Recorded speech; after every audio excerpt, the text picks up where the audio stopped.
Excuse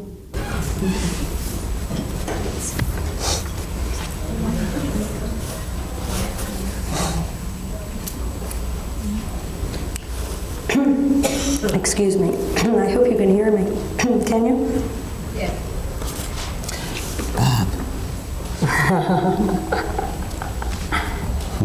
I must talk to you afterwards. Don't go away, huh? Good. Welcome to Inside's. Excuse me.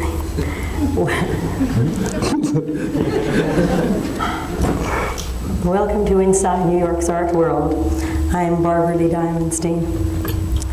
It's doubtful that the art of the 60s would have looked quite the way it did if Leo Castelli had not assembled his group of artists and promoted them to international prominence.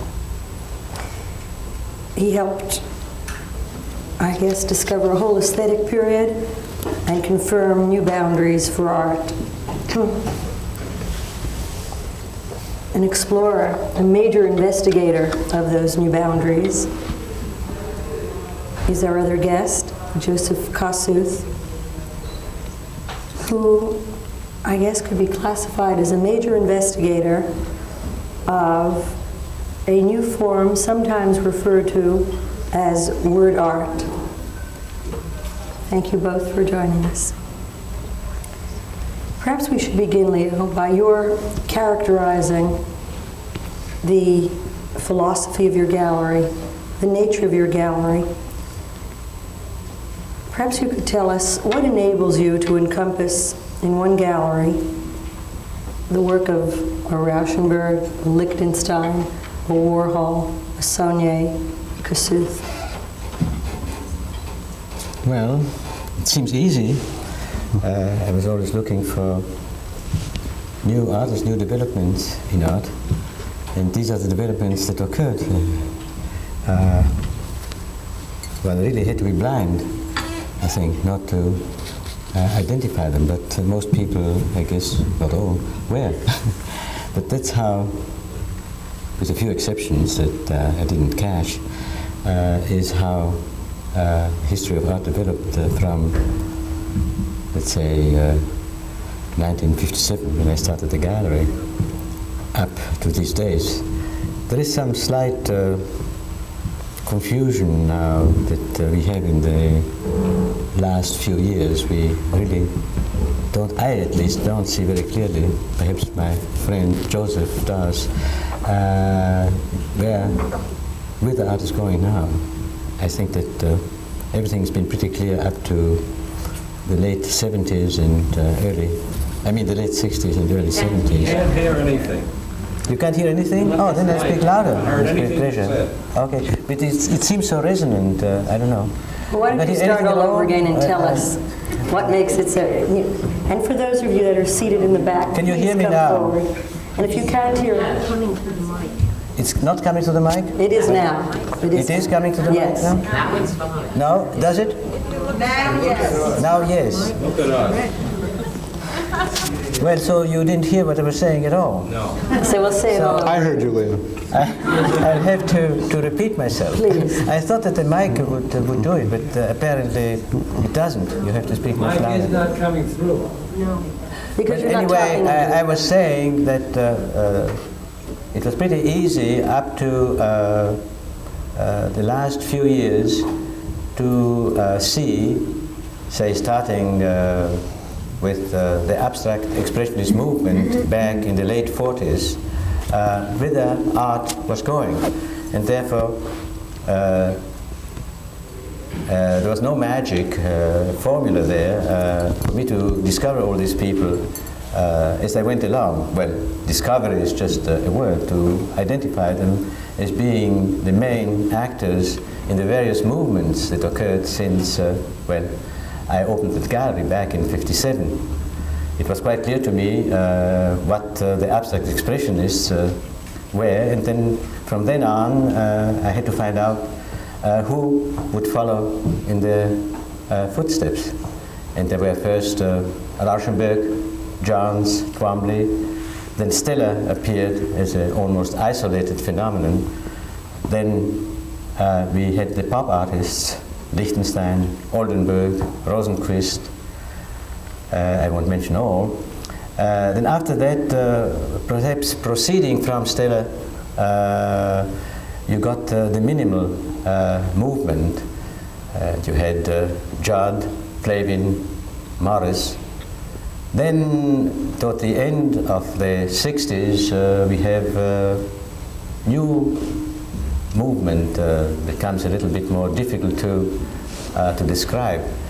We call those people conceptual artists, but the concepts that they evolved were of very different nature. We have a sculptor like Serra,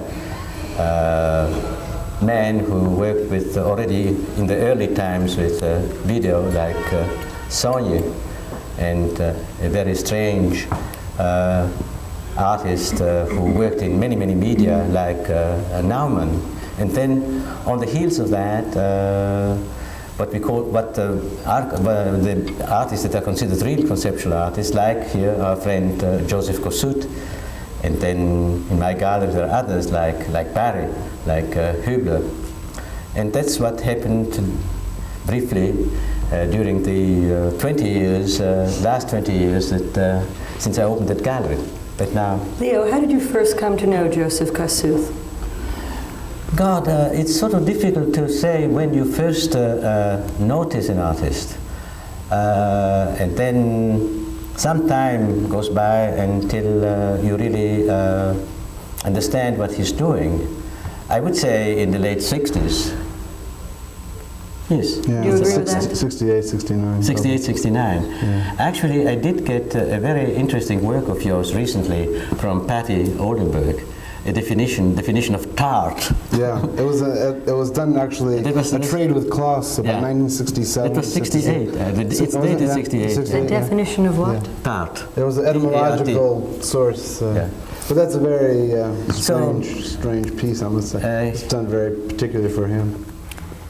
Along about that very same period, you wrote, Mr. Kossuth, and said, while my work is an area which could be considered the heir to Western painting and sculpture, I do not consider it either painting or sculpture, but rather an art of investigation. What does that mean, and how did you arrive at that conclusion? Let's see. I guess the first way I would start to describe it would be at a certain point I felt that there was a real problem with. I was a painter, right? And within my painting, I would find that there'd be a painting on the wall, and somehow it seemed as though the paint on the painting and the paint on the wall were somehow different in some significant way, and that there seemed to be some kind of realm of magic to the paint within that rectangle that there wasn't on the wall. And it seemed as though painting was really a window into another world, right? And it seemed to me that the art of my time was about abstraction, and that I looked at the work particularly like John's and Stella, right? And it seemed to no longer be really simply a window into another world, but it was actually, one began to see that it was just an object that was in the same room you were in, right?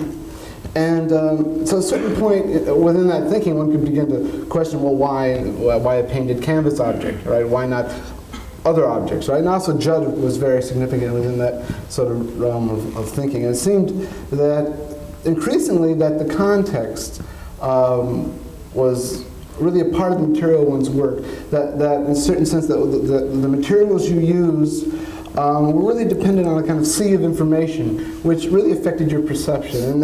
And my interest at that time, outside of the sort of proper domain of art, one of which was involved with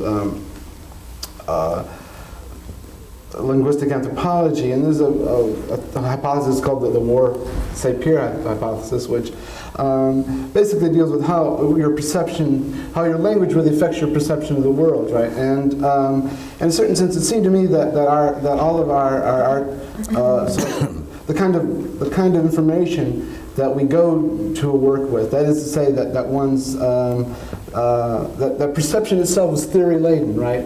And a lot of our assumptions about the world really ordered what we saw. And so I began to realize that there was no such thing, that there was a real problem with this idea of this direct experience that people have been talking about.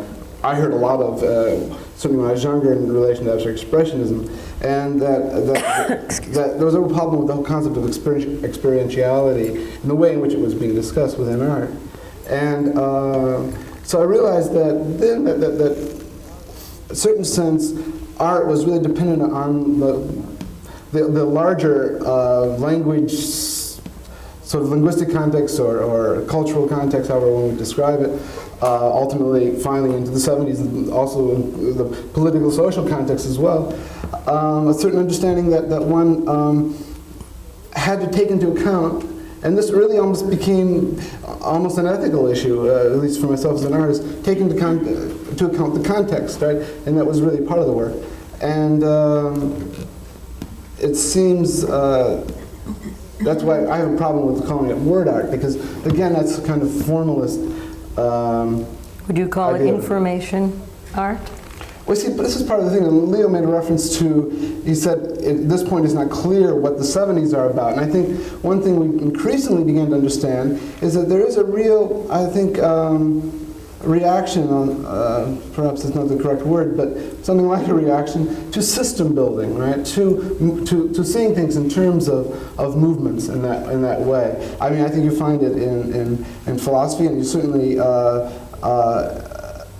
there's even within presently in Europe there's a real even in, like I said, the context of political discussions, one sees that there's a real response against this kind of tradition of German philosophy. But this kind of, and although perhaps within feminist context, it could also be indexed to male ideology, right? But there's an idea of building systems which kind of attempt to describe the world in some holistic way. But we're actually just trying to describe the nature of your work. In a sense, but it's very difficult to stop in a certain sense, because the lines are arbitrary. But haven't you really replaced one system with another? Well, here we have it. In other words, if you begin thinking in terms of systems, you're going to see systems, right? And part of the problem is methodological. That is to begin to conceive of art, and also within that how the whole dynamic of culture operates. To see it, to begin to conceiving of it. Both historically and in terms of the kind of projection toward a society in the future in other terms, right? So the methodology that one begins to use really describes and projects a kind of art beyond simply the work you happen to be making at a given moment. If that is the case, I assume one of the bedrocks is, I guess, a para-aesthetic issue, and that is an attempt to get away from the uniqueness of any work of art. The uniqueness has to be, I think, located in terms of the kind of concrete human lived experience. That's unique, you know. But the problem is and so that the kind of relationship we have with all those parts of our life that we might at one moment see within some sort of aesthetic framework. What are the central issues that you are trying to deal with? Basically, I suppose if I look back at my work for the last 10, 12 years, it's really trying to figure out, what I think basically is that artists make meaning, right? And so it's about trying to investigating how you make meaning, and what is that activity of making meaning, and how do things mean what they mean? Well, your medium is basically words, and sometimes in combination with objects. Mm-hmm. For the benefit of the people here tonight who may not be familiar with your work, can you describe some of its manifestations? I'm thinking of an investigation piece. Well, it's immediately one always feels, the way I always like to talk, I feel that when I talk about my work, right, it's really part of my activity as an artist. not a less especially- important or more important, but very much an integral part. And when I write, or so it's all part of it in a way. And so there's certain aspects of my work which end up in particular contexts, which have a particular function that you'll see in a gallery exhibition, a museum show, or whatever, right? Which have a more direct relationship to a kind of what is seen as a mainstream of art history, right?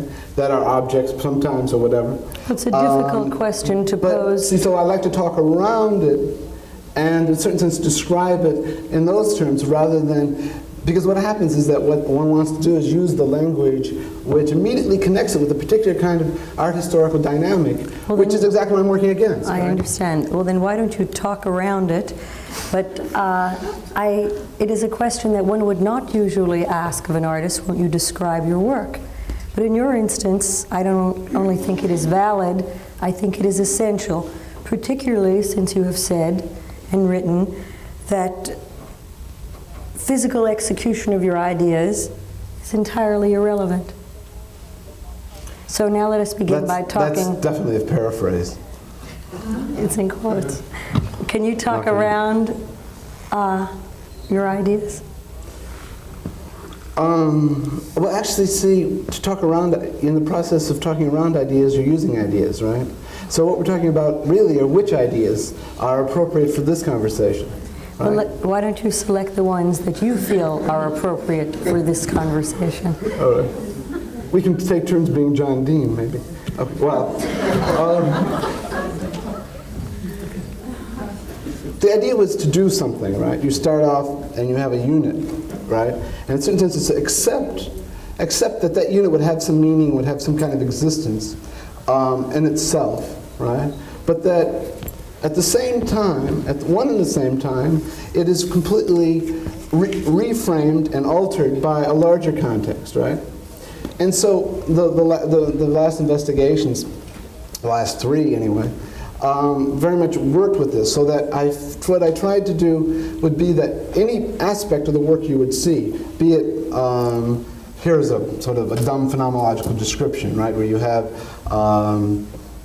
say, take the 9th investigation, right, where you have a room, this was at the gallery uptown at 77th Street. There was, on 3 of the 4 walls, there were 3 tables, right, with 4 notebooks and 4 chairs on each table. And you had, from each notebook, a text which was enlarged and on the wall, right? Now you have a series of pages in each notebook, and in each one of those pages is also broken down. And you have it's from source material about models, right? Models in various disciplines, right? Which were set up in such a way as to make a suggestion of what might be a model in art, right?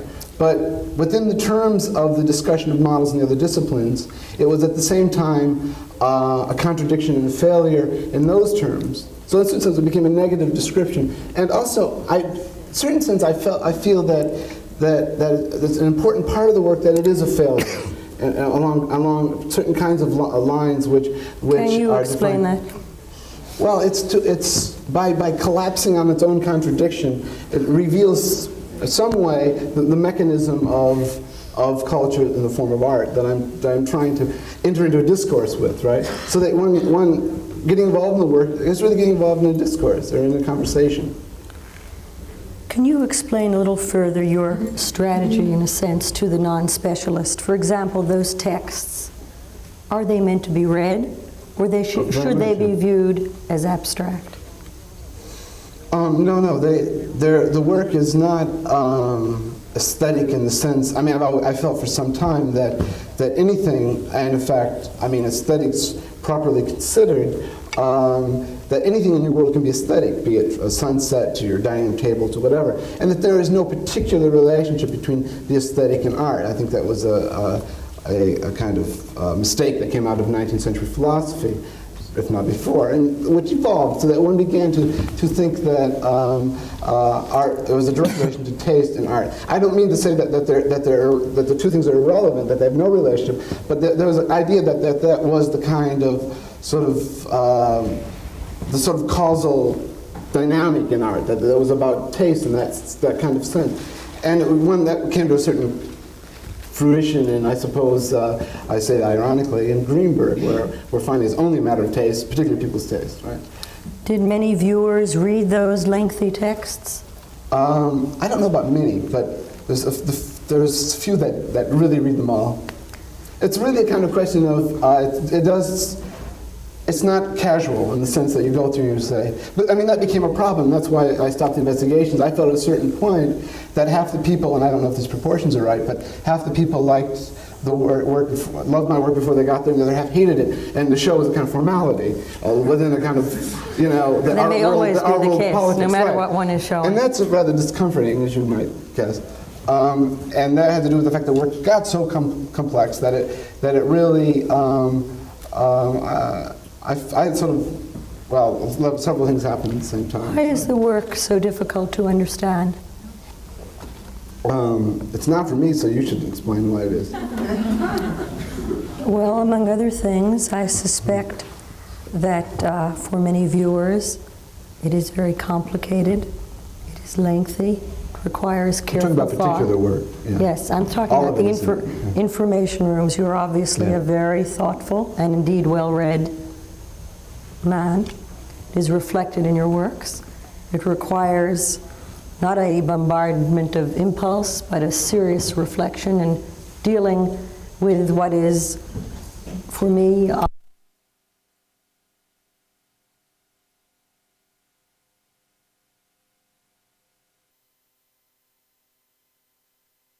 That's problematic to the point of almost being part of the work's materiality. Is seeing a real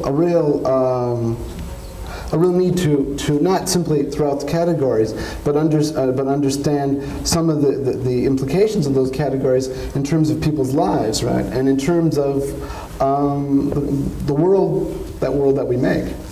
Is your recurring theme, your own obsession, so to speak, if I may, the relationship between visual perception and language? Would that be an accurate way to put it? No, actually it wouldn't, because the nature, obviously, I take certain limitations, one of them being my biological parameters, the culture I find myself in, et cetera. So those things are given, and in some sense, obviously, visual is, we use our eyes in very instrumental, significant ways.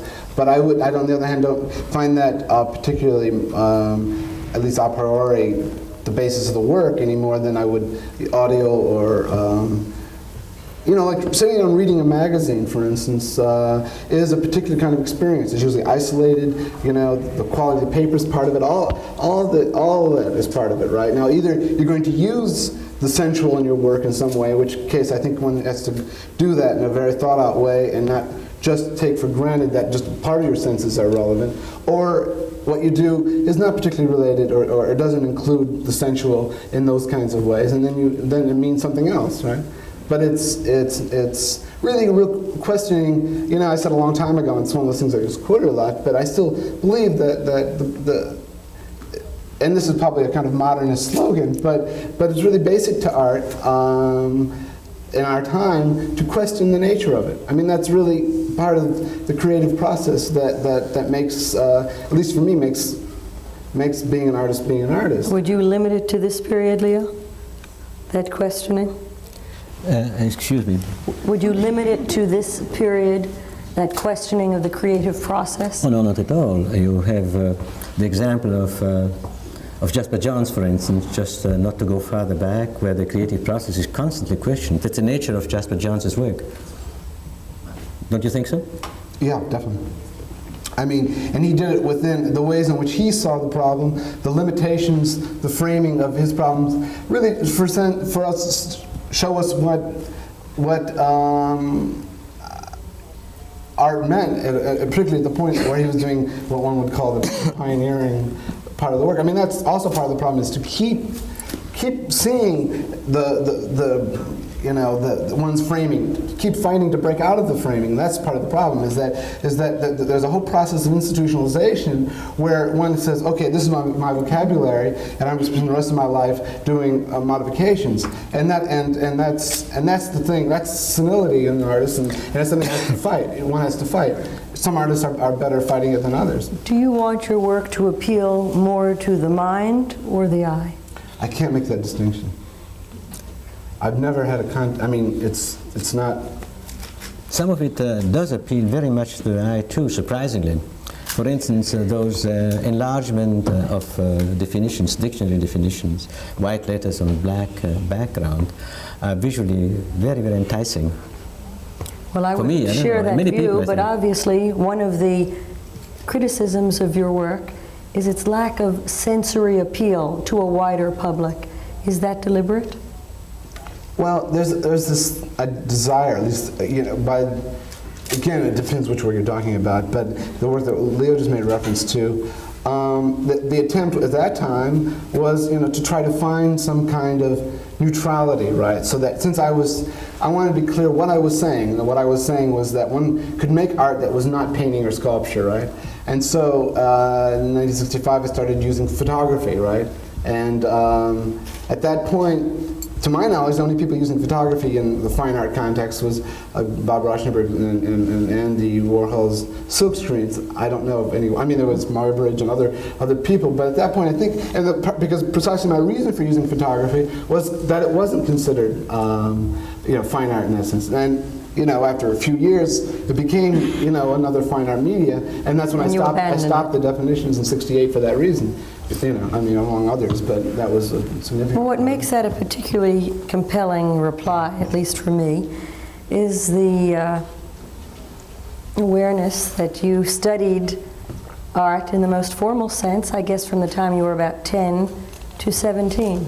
Can you tell us something about that period in your life? My childhood?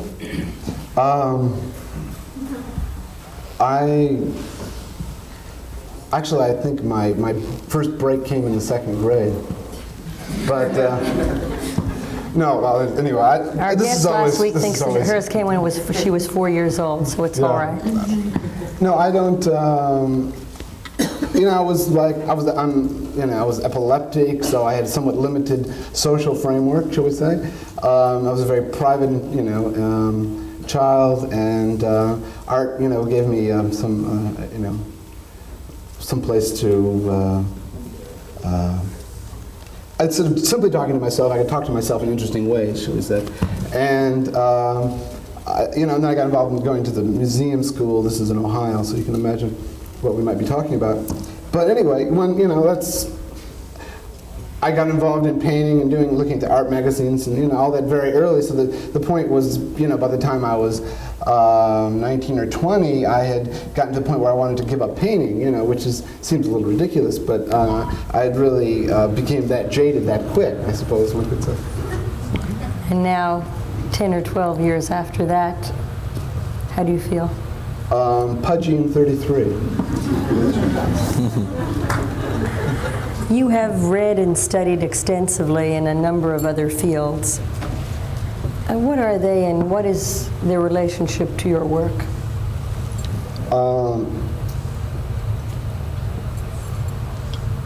Well, I always felt that, you know, I was in high school, one of the things I loved about art was I didn't have to worry about math, didn't have to worry about you know, grammar and English class and all this stuff, and being an artist, but, you know, playing. And I somehow found myself in a position where I had to continually go back to school and study these things.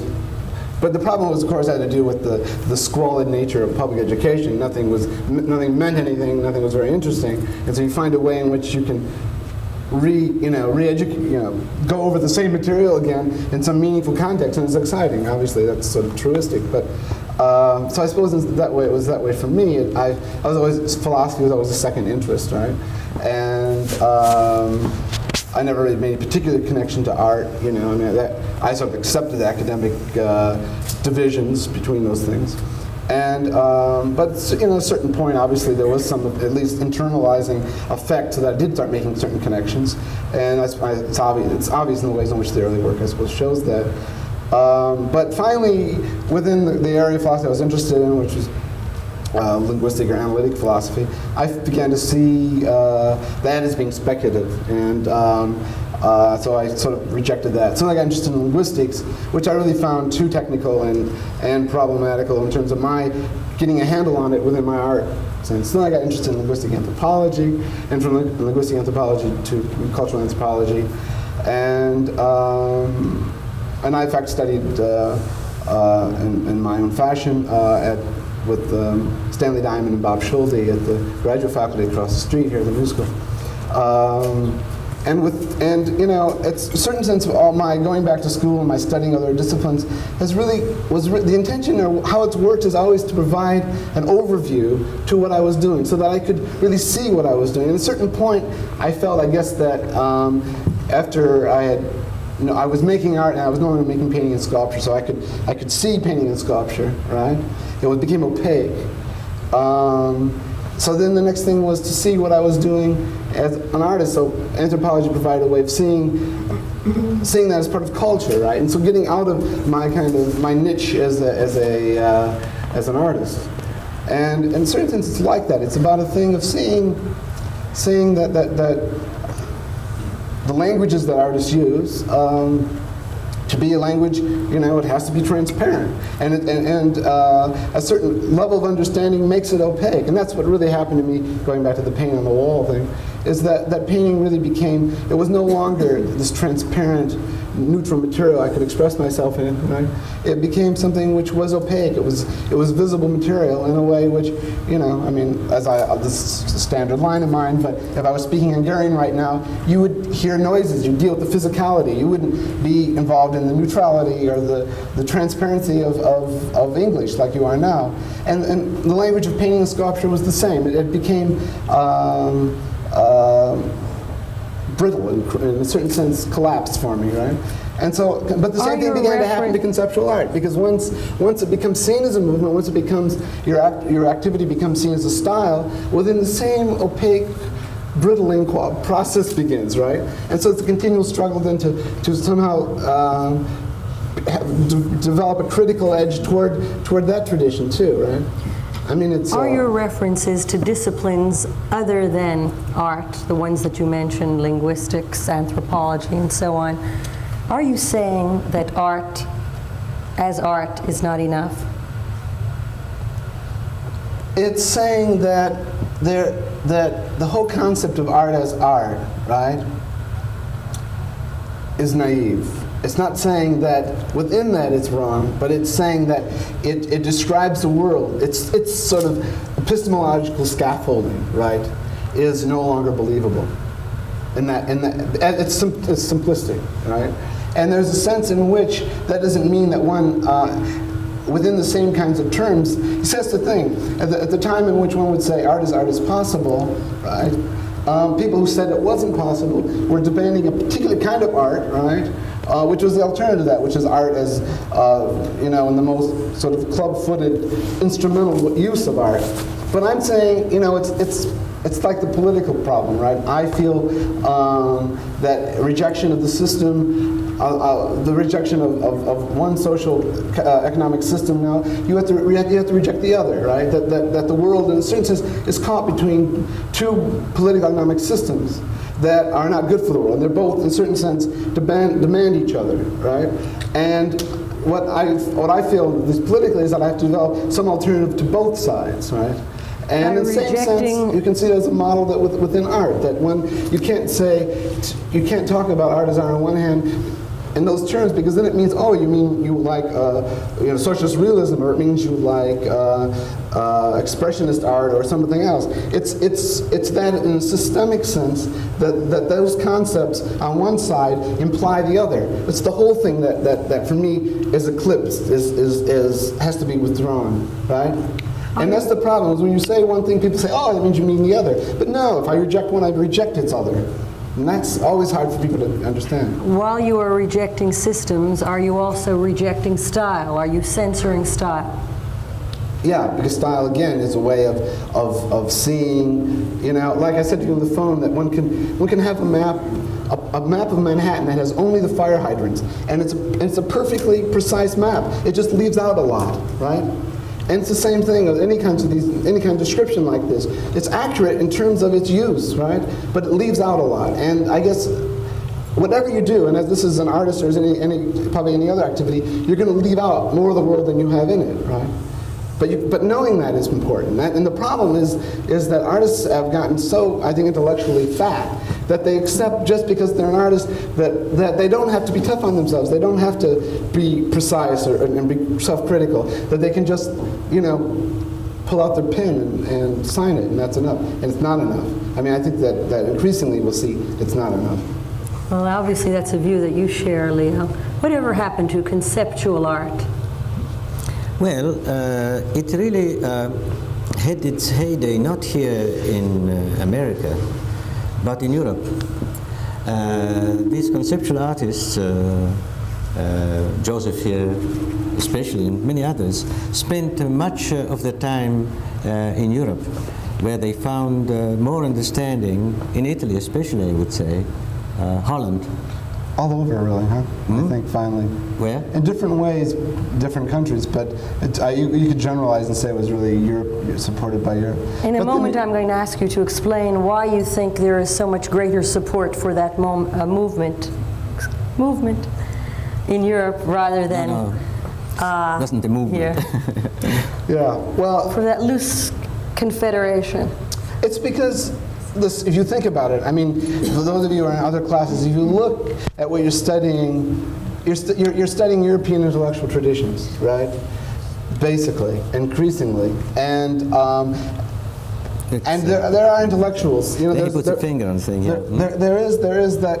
I mean, we're also talking about economically, that Europe has supported American art for the last decade, wouldn't you say, Leo? Yes. More than America has, right? And so it's not just conceptual art, it's pop art, minimal art. I mean, there are a few museums and a few collectors in America, but basically, at least from my understanding, certainly Leo would know more about it than I do, it's been basically a reversal of what happened in the École de Paris, where you had, Gertrude Stein and John Quinn and various people supporting the Europeans. There's that kind of reversal, it seems, where the Europeans have been supporting American artists. Now, there's lots of, that could go into a variety of conversations, obviously. We're going to take it in one direction for Yeah. a moment.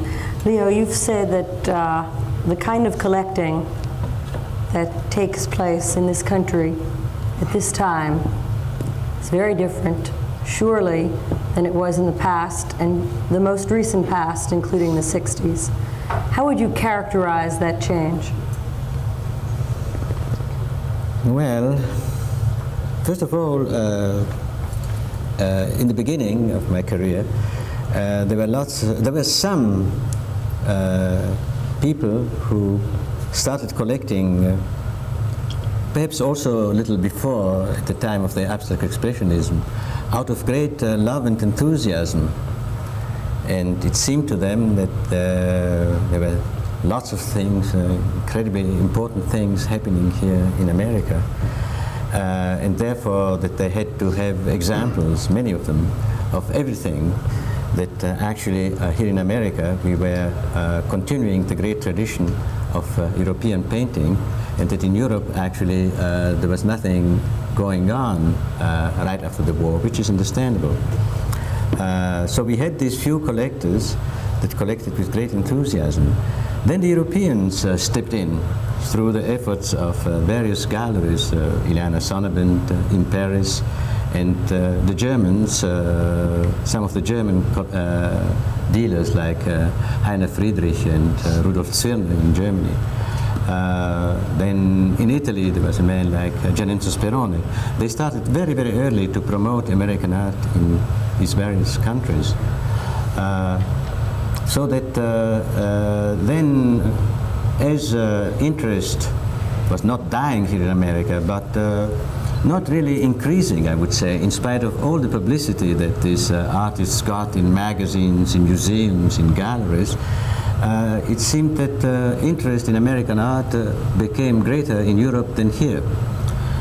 there were certain great collectors that contributed enormously to, and they were European collectors after the first wave of American collectors who really made the greatest contribution to promoting not only American art in itself, but this new art, conceptual art included. And we have to mention here two names, especially the one of Panza, Dr. Panza in Italy, who really collected in a systematic way that's never seen before, the like of which you've never seen before.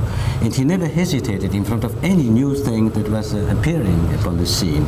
He has works of Joseph Kosuth and the other conceptual artists that are very difficult to understand.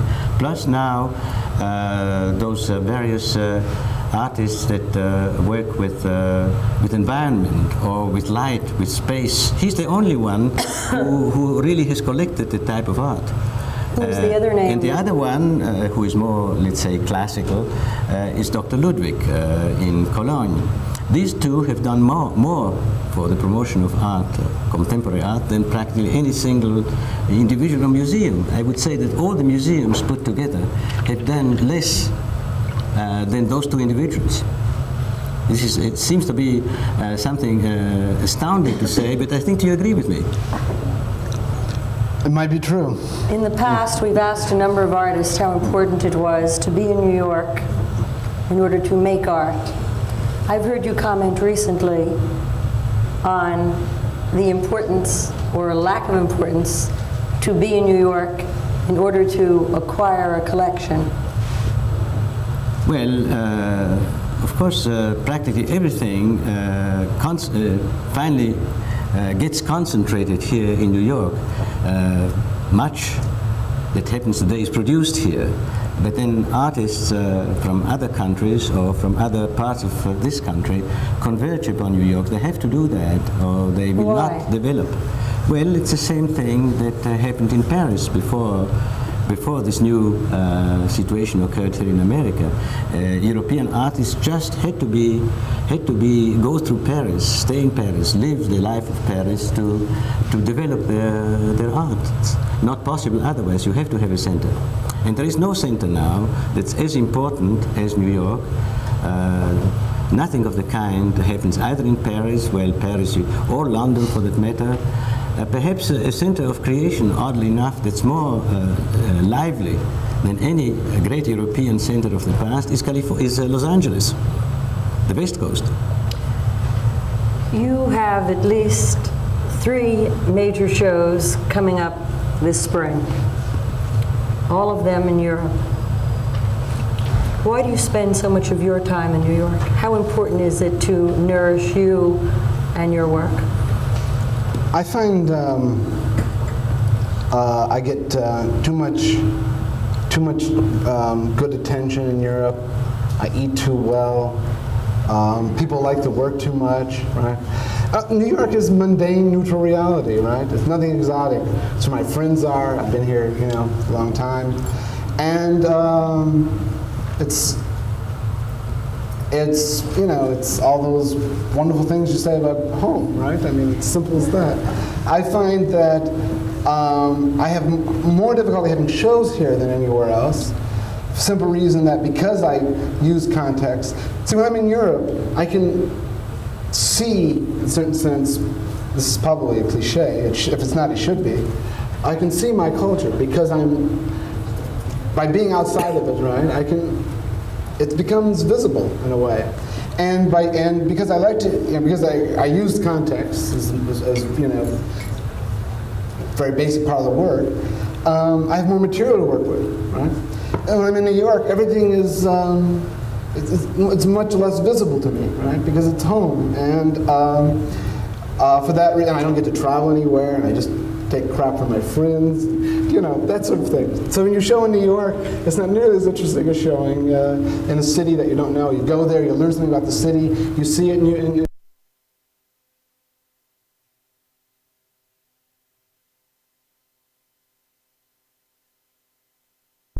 And it's been, I think, primarily for that reason, is that there's more material in a sense. I would like to do things more in New York because I live here, and but I find that it's in the museums. Basically, either there's a kind of sort of kind of a gala retrospective in one of the museums, or there's a group show in which you're a pawn in the curator's career, right?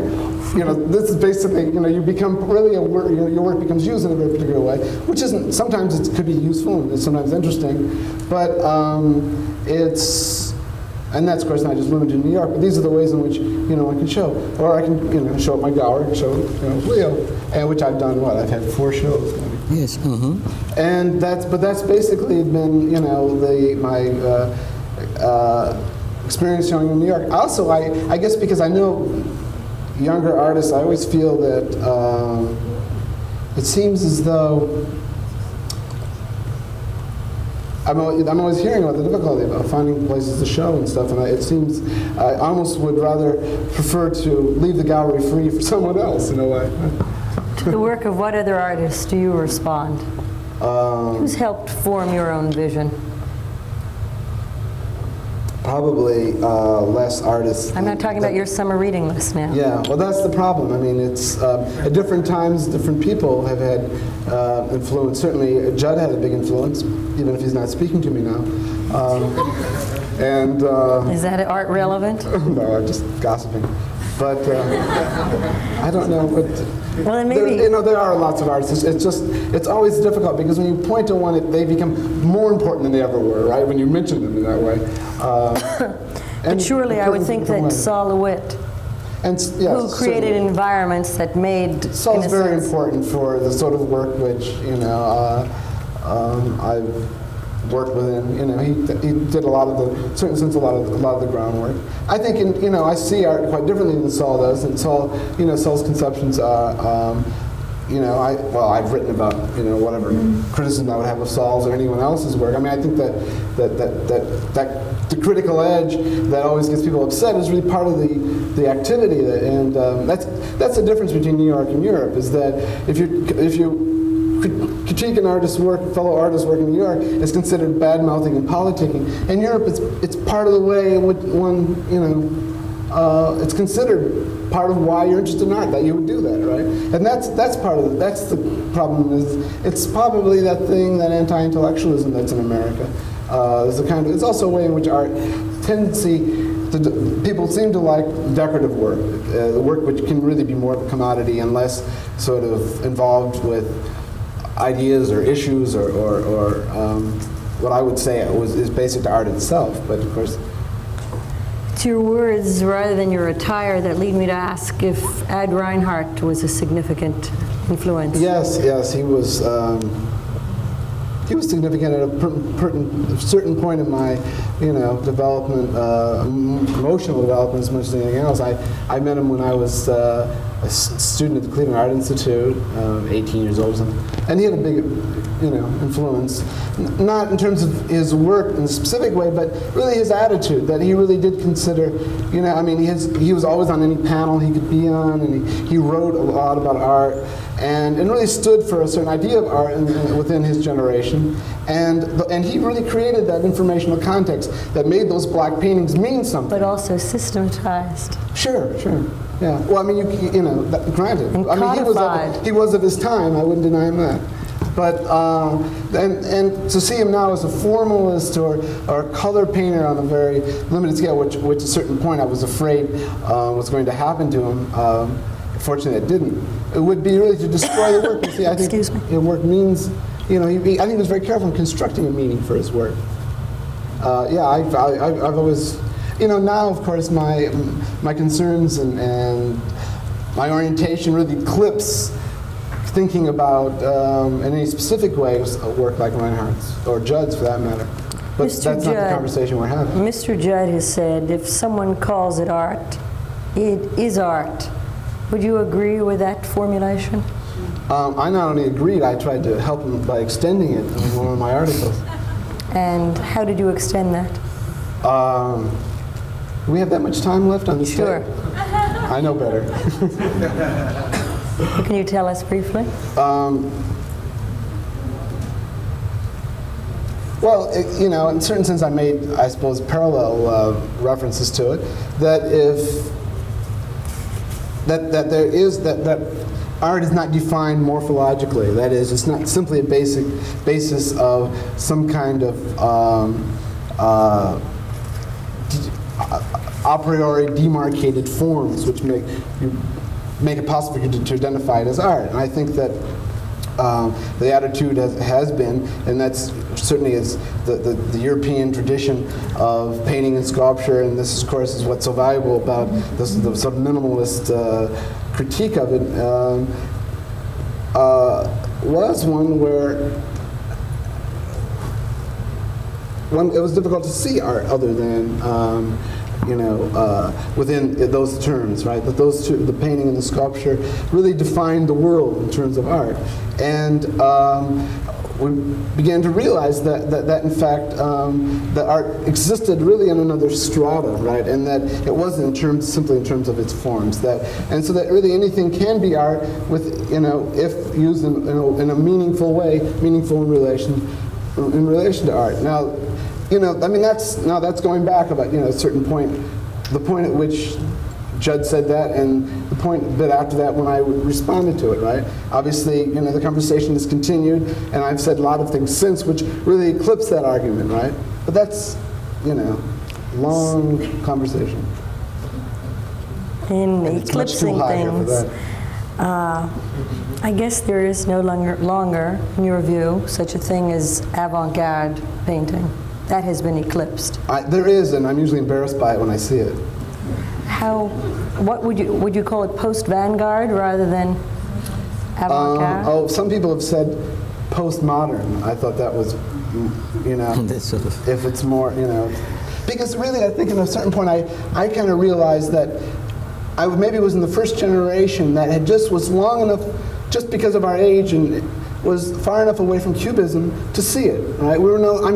For me, and almost Pollock, it's really, certain, just historically, got so far away from it that I didn't see myself as part of, any more part of that tradition than in the kind of direct ways that, even the abstract expressionists, even perhaps like Roy and Bob, who still had some connection perhaps to people who came here after the war. And simply by my age, I didn't have those connections, right? And I had another kind of relationship with it, right? Which meant that one began to ask other kinds of questions, which perhaps as a critique were maybe more valuable. And certainly, I think this I say also perhaps ironically, but developed newer and other traditions.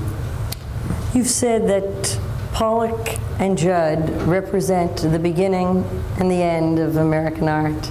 But it always sounds like you're edged it in marble when you say it like that, Etched doesn't in it? marble. Yeah, I take it back. I don't. You can amend it. How much further will you go? No, well, okay. In the sense that it's one idea of art, right? One idea of American art, which is that it's Not American your art. idea, though. It's the idea of American art in that sense. It's not that it's wrong. It's that I think probably other things should be discussed. Leo, you've recently said that everything in painting and sculpture seems to have been done. Did you say that in the late 50s, too? I'll take it back too. Is there anything new? I'll say it instead then. Is there anything new? No. Oh, thank God we got that cleared once and for all. You once said that you pick painters not only because they're good, but because they're leaders of a new movement. Is that... That doesn't seem to apply anymore. That's why we are a little bit confused. No leaders seem to appear upon the scene. That's good. Confusion's good, I think. How would you characterize the contemporary period? Well, the artists that emerged in the late 50s and in the 60s, many of them, go on doing their good work. Some even develop from where they began.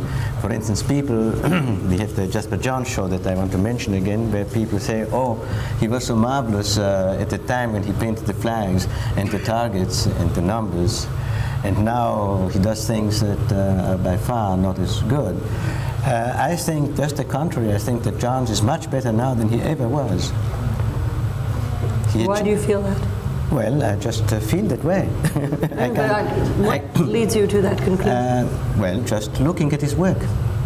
What do you does it think? represent? Would you Leave me out of this conversation. Okay. And how would you characterize the contemporary period? Well, I made some references. I really think that there is I think there's a real crisis in meaning, right? And I think artists are feeling it, particularly because of the nature of art making, and that the ways, the given avenues and traditions just simply don't seem to be satisfactory, right, for them. And I mean, there's lots of work, work which on an art level perhaps I don't find, dramatically interesting, but on other ways I find very important, such as performance and filmmaking. I teach a lot, and I visit a lot of schools, and I find most of the brighter younger students are enormous percentage are either doing performance films or they're not doing any work at all, and they're sitting trying to, it's one of those three things, and I think that's significant, huh?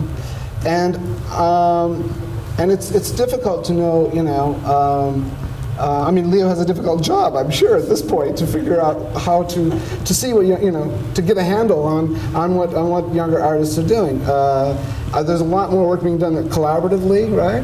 Which is a real problem for instance, for the art market, because there's no longer that we've been brought up in this kind of Messianic tradition, also part of male ideology, but this idea of the great hero, the great individual artist, and we've internalized it, we believe it, and it's very, and to think collaborative work just screws all that up, because you want to find out who's the master, the hero there, and it has to do more with the working relationships between the artists, right? So it's something which it's finding a value in another level.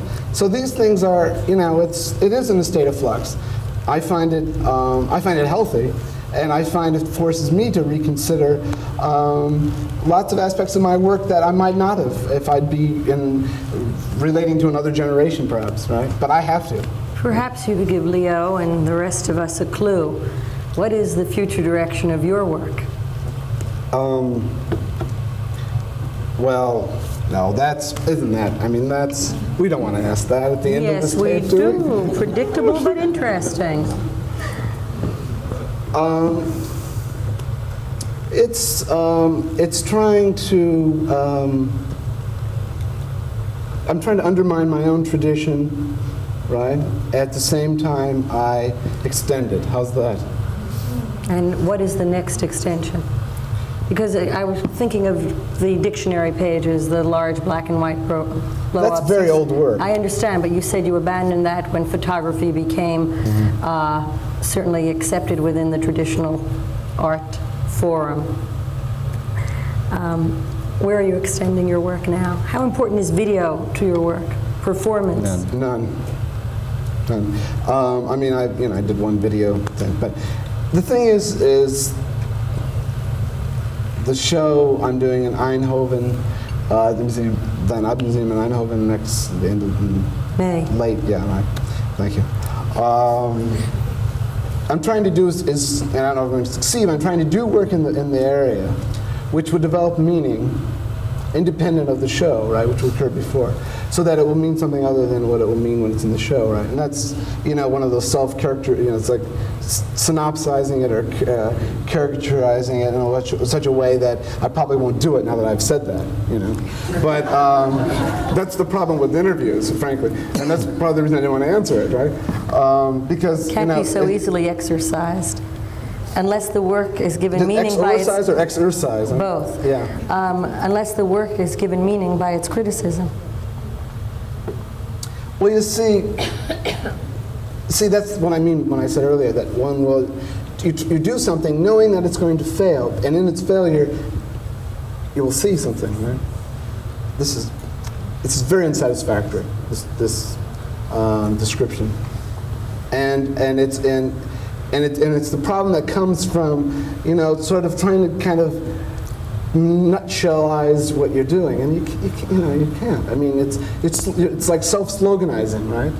And I become more and more resistant to doing that as I go on. I'm waffling. Let's just leave it at a nice waffle, shall we say? Obviously, it is very difficult to talk in shorthand and code, but you've certainly been very generous in trying to explain your work and your philosophy, to share your views with us. Thank you very much, Joseph Kosuth and Leo Castelli.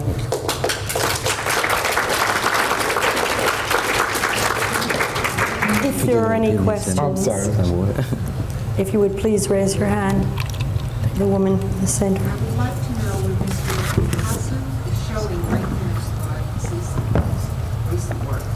Leo, he liked, the woman, thank you, in the center asked, where can Mr. Kossuth's work be seen? She's interested in seeing it. At my gallery, some, not much. In your gallery? In my gallery downtown at 420 West Broadway. What I can always show you is documentary material. I've got plenty of that. Actual pieces, except for those that are simple to take out from a rack and lean against the wall, are difficult to see because they require special installations. Yeah. But you can see everything that is done. Photographic documentation that I think helps to clarify and explain the nature of the work. And there are, you've written so extensively, and I consider that an integral part of understanding your work, that it is almost astonishing for one so young to have shown as extensively and to have written as extensively. Are there any? Anyway, I repeat, documentary material is at anybody's disposal in a quiet It's a room wonderful new at the word, gallery. and you would invite that, wouldn't you? Because it requires consideration. Are there any other questions? Yes, sir. Mr. Castelli, how important is the role of the dealer in creating the fame of the artist, and how do you determine the price structure of a new work? How do I determine what? Did you get that? Price structure. M-O-N-E-Y. Oh God, prices to begin with for work that doesn't sell very much, like all the work of the conceptualists, is totally arbitrary. In other cases, of course, there is a market. There are the market forces that establish prices. As in everything else, scarcity, demand, etc., determine then little by little the prices. It's a very slow process. It's a natural one. There is nothing arbitrary about that. Leo, I think in that question there is always, if I may extend it, not trying to project into your mind, but there is always implicit in that question is those market forces, how collusive they are, just what forces arrange themselves. Well, let's suppose the work of two artists, just to give you an example. One would be Lichtenstein, who produces a lot, and one would be Jasper Johns, who produces very little. They are both very desirable. Lichtenstein prices tend to go up less than John's prices because there is a larger supply. It's as simple as all that. No, but in particular, the work of a new artist, someone who's... Well, there is sort of a basic price that you ask for a painting, say 4 by 6 or 6 by 4, let's say $1,200. Everybody, I think every gallery in New York has more or less that price for a painting of a given size, or let's say $350 for a drawing, or $250, depending on how much faith you have in that artist. And how much the buyer wants the picture. Yes, and again, the demand, of course. If there are 3 or 4 or 5 people who seem to be terribly desirous to have those drawings, then the prices go up immediately. The other part of my question is what part does the dealer play in creating the fame of the artist? In creating what? In creating the fame of the artist. The fame of the artist? Well, just by exhibiting his work, but I would say especially by his faith and enthusiasm. If that's lacking, if this is only, if the dealer just indulges in a commercial operation, he won't create any fame whatsoever. There has to be really that messianic kind of ardor that you have to have in order to create fame for an artist. For instance, I haven't sold much of Joseph's work, but I certainly do believe it enormously. It's just difficult to sell here in America, and well, that's what the situation is. I can't do anything about it, but I do believe in him. And therefore, actually, he appears often in group shows. I speak about him very often, and whenever we discuss important developments, artists that have come up recently or in the past 10 years, certainly Joseph is one of the first that I would mention, together with a few others, of course. Now you see, even your enthusiasm and your faith won't do the trick.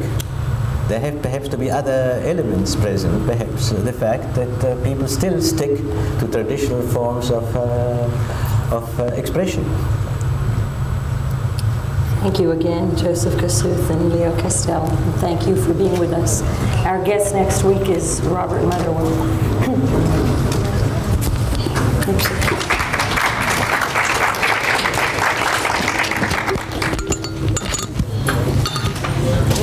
Big hard. Sorry? I think I lost 15 pounds.